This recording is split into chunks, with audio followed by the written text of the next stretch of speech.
which is what we can see with this graphic here. So the bottom row there shows us his goals per 90 minutes for this season. That's down at 0.37 per 90 minutes. Now, that's obviously it is slightly higher than some of these interesting approach that he's used, hasn't it? Making lots of changes, trying to suss out his squad, have a look at everyone, give players a chance, and we've seen that with his lineup changes that we'll show you on the big screen here. So over the course of his first 5 games in charge, he's made an enormous amount of changes, hasn't he? So 22 changes to his starting lineup in total. So from his first game against Ipswich to the Europa League game against Bodo Glimt, there were 6 changes to the lineup.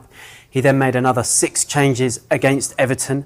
Obviously, they beat Everton 4-0, so you might think, well, maybe he'll stick with things there. But he made another 6 changes against Arsenal and then 4 changes for the game against Nottingham Forest. So he has made a lot of changes. And I think this is partly about trying to suss out his options, but also get the players up to speed. You know, he wants a full squad of fit and sharp players, and this is all part of that process for him, I think. One of the talking points was improving on what they already have and getting the best out of the players that are already there. But we had the news this week that actually Marcus Rashford could in fact be allowed to leave the club. I mean, how am I going to get for him?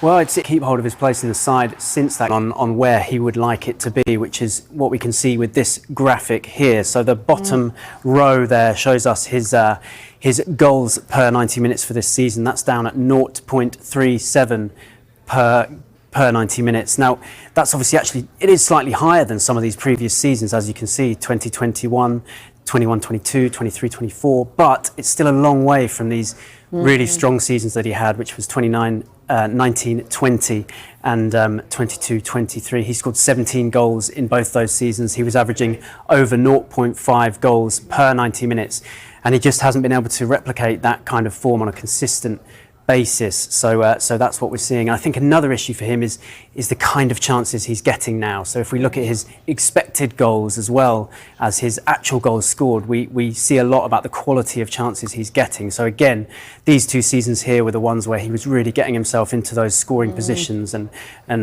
you know, generating really high numbers for expected goals, 0.65 per 90 minutes in this season, and then 0.48 in this season. Now, what we're seeing in the current campaign is a really low number there, so 0.16 expected goals per 90 minutes, which is lower than any of these previous 5 seasons. And that just reflects that he's struggling to get into those scoring positions and threaten the opposition goal as much as he would like. And these are the kind of numbers I think that Manchester United will be looking at when they assess who might be available for transfer and who they might want to move on from. But we'll have to see what happens.